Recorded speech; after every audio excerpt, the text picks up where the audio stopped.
Eu dizia ao chamar o João Pedro para conversar com a gente que o Walter Delgatti, hacker, sabe que não tem faculdade de hacker, né? Não tem reconhecimento profissional. Você vai no Ministério do Trabalho e diz, qual é a sua profissão? Hacker. Não tem. Você pode dizer que você trabalha com engenharia, né? Que você trabalha com limpeza, que você trabalha... Hacker não existe. Qual é o registro lá? Olha, eu sou hacker. Ah, então o senhor recolhe tantos por cento de imposto. Não tem isso. Não dá uma nota de hacker. Não existe hacker. Existem pessoas que fazem coisas ilegais e são chamadas de hacker. Da mesma forma que quando o sujeito assalta um banco, é assaltante. Não existe essa profissão. É uma atividade ilegal. É uma atividade ilegal. Ladrão, assaltante, assassino, hacker. Então, esse tal hacker é um grande de um pilantra. O que a CPI está fazendo é ouvir um pilantra, um grande pilantra. Como eu disse, ele foi preso por falsidade ideológica, ele fingia que ele era um delegado, andava com uma arma falsa, e aí prenderam o cara, descobriram que ele não era delegado coisa nenhuma. Delegado é profissão. Ele era um pilantra. Isso foi em 2015. Foi a primeira prisão dele. Então, esse cara está no crime há muito tempo. 2017, tráfico de drogas. Tráfico de drogas. Falsificação de documentos. Estelionatário. Ele alugou um apartamento e depois pegou e chamou um caminhão de mudança para levar tudo embora. Aí desconfiaram, não conseguiu. Fez compra com cartão falsificado. É um grande vagabundo, mas um vagabundo mesmo. Aí alguém pode dizer, bom, mas escuta, como é que a CPI chama um vagabundo desse para conversar, né? Como é que a CPI, que tem que tentar descobrir irregularidades, convoca um pilantra desse, um marginal? Porque esse marginal entrou na vida da CPMI porque ele entrou na vida do presidente Jair Bolsonaro.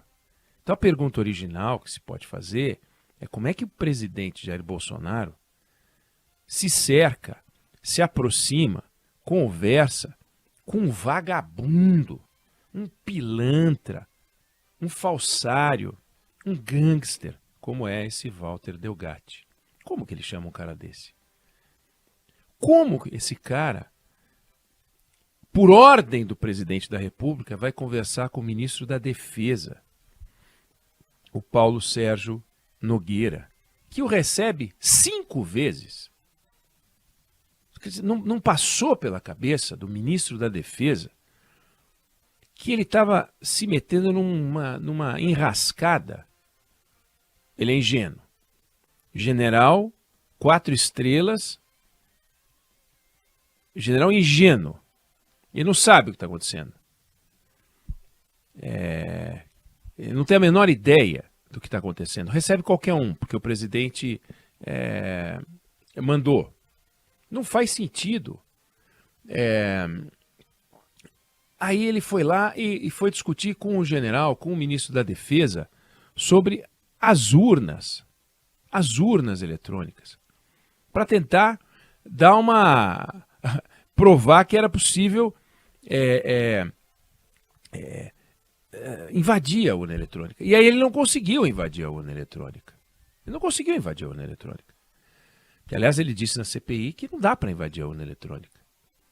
Agora, esse cara foi chamado pela Carla Zambelli, deputada Carla Zambelli, que o levou ao presidente da República, que o levou ao presidente do PL, Valdemar Costa Neto, que o levou ao marqueteiro do presidente, Duda Lima, que o levou ao ministro Paulo Sérgio Nogueira.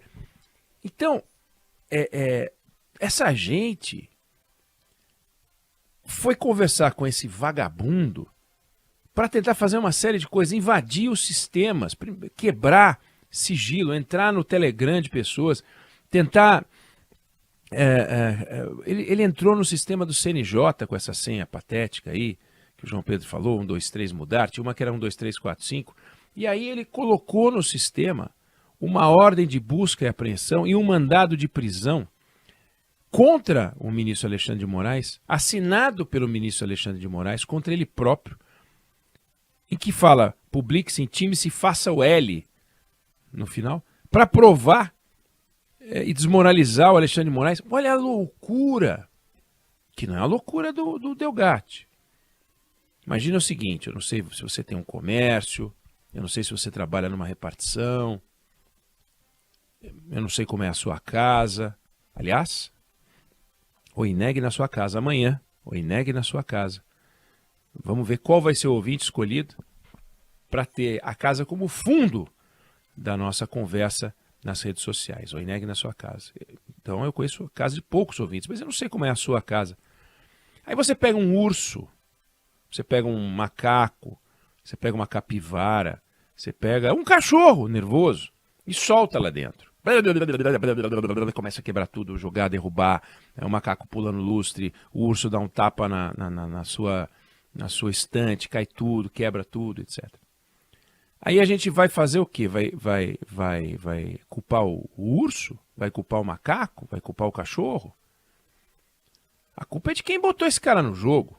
A culpa é de quem chamou o urso. A culpa é de quem botou o macaco na sala. A culpa é de quem botou o cachorro que roeu todo o pé de mesa e o diabo. Então, o Walter Delgatti estava lá fazendo as barbaridades dele. Vigarista e tal. Ele foi levado para o centro do poder. O presidente da República, Jair Bolsonaro, colocou um vagabundo no centro do poder para ajudá-lo a discutir possibilidades de desmoralização do sistema eleitoral, para discutir com ele possibilidade de tornar o processo eleitoral nervoso e, eventualmente, sabe-se lá, criar uma crise no Brasil, uma crise institucional, com esse vagabundo. Então, quem estiver ouvindo o depoimento desse pilantra, antes de perguntar por que a CPI chamou esse pilantra, é saber que ele foi chamado porque o então presidente da República, Jair Bolsonaro, se sentiu à vontade para pegar esse pilantra e conspirar com ele, envolvendo o ministro da Defesa, envolvendo o presidente do partido dele, envolvendo a deputada Carla Zambelli. Algumas coisas que ele diz que a Carla Zambelli disse para ele que o Bolsonaro disse. Aí telefone sem fio. Outras coisas ele disse que o presidente pediu para ele. O presidente pediu para ele procurar o ministro da Defesa. Não foi a Carla Zambelli. O presidente disse para ele para tentar desmoralizar, para tentar mostrar que as urnas não funcionam. Não foi a Carla Zambelli. Diretamente. E isso tem que ser investigado.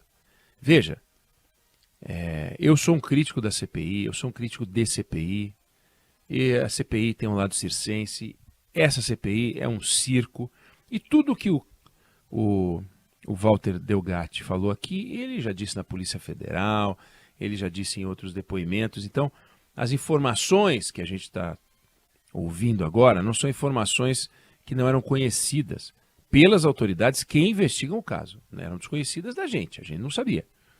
Algumas coisas sabia, outras não sabia, mas sempre ouvir é um fato político.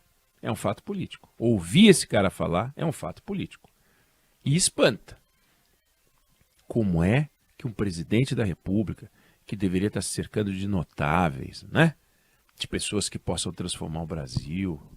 Sonho meu, né? Imaginar um presidente da República preocupado em chamar notáveis. Que isso, notáveis? Notórios picaretas. Chamando notórios picaretas. Não é o primeiro, não é o segundo, não será o último. Veja no que se transformou o fim de feira do governo Bolsonaro. Fim de feira do governo Bolsonaro.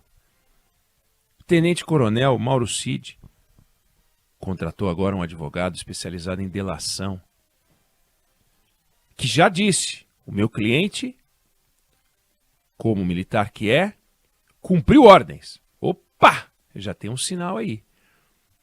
Tenente-coronel que movimentou milhões e milhões de reais na sua conta pessoal. Como é que pode? Ganhando um salário de militar. Nenhum militar movimenta o que ele movimentou. O pai dele é um general envolvido numa pilantragem de vender relógio que deveria ser do acervo público e botar na conta, talvez para passar de volta para o Bolsonaro.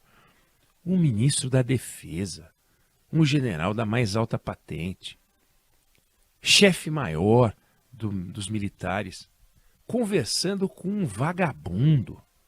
Então, tem aí uma história nojenta para a gente apurar. Tem aí uma história nojenta para a gente acompanhar. Tem aí uma frente de investigação que, olha, tende a não terminar como está. Porque a cadeia de responsabilidades, eu falei cadeia como sequência, a cadeia de responsabilidades não é pequena. E a estrutura dessa pilantragem, desse bando de vagabundo que cercou o presidente no final, joga o presidente, os pés dele na lama. Na lama.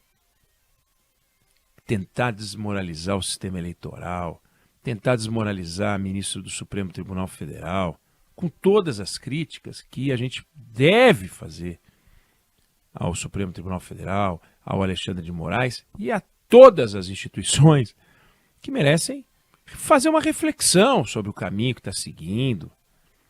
Agora, isso não autoriza ninguém a tentar invadir o sistema e fazer invadir um sistema. Bandido da pior espécie. Então, a existência desse cara no eixo do poder é um nojo. É a desmoralização total para Jair Bolsonaro. Tem que explicar, mas tem que explicar muita coisa. Ficou muito feio, porque, sabe, ele se apequenou. Não, isso é uma campanha petista. Olha, o PT já se apequenou pra caramba. O PT virou uma porcariada e a gente viu com mensalão, petrolão. Não precisa, né? Já deu para ver que a corja está em toda parte. Agora, quem veio dizendo eu sou diferente, pregando uma mudança na política, pregando uma limpeza na política e pregando agir dentro das 4 linhas da Constituição, que foi o ex-presidente Jair Bolsonaro, não agiu dentro das 4 linhas da Constituição. E nós temos aqui indícios a serem investigados, porque trata-se de um pilantra falando. Mas é um pilantra que andou com o presidente. Isso aqui é o quê? Que um bispo, que um pastor, que que o Dalai Lama, eu sei lá quem. Nem é bom falar o Dalai Lama, que tem lá os problemas dele. Sabe? Alguém altamente espiritualizado e maravilhoso que vai poder contar podre sobre o 8 de janeiro? Não! Quem vai contar coisas sujas é quem se meteu na sujeira. Porque senão não seria preso, senão não seria investigado. Não, camarada que está em elevação espiritual, esse cara está ali, não vai participar de nenhuma pilantragem. Então, só pilantra fala de pilantragem. Então, desqualificar um pilantra porque ele é pilantra para descobrir o crime, não. Desqualificar o pilantra para conviver, sim. E o presidente Jair Bolsonaro conviveu. E aproveitou e tentou o que pôde com esse vagabundo. Vamos acompanhar as investigações. João Pedro entra a qualquer momento. Eu não sei se você concorda ou discorda, mas essa é a opinião que eu tenho sobre o assunto.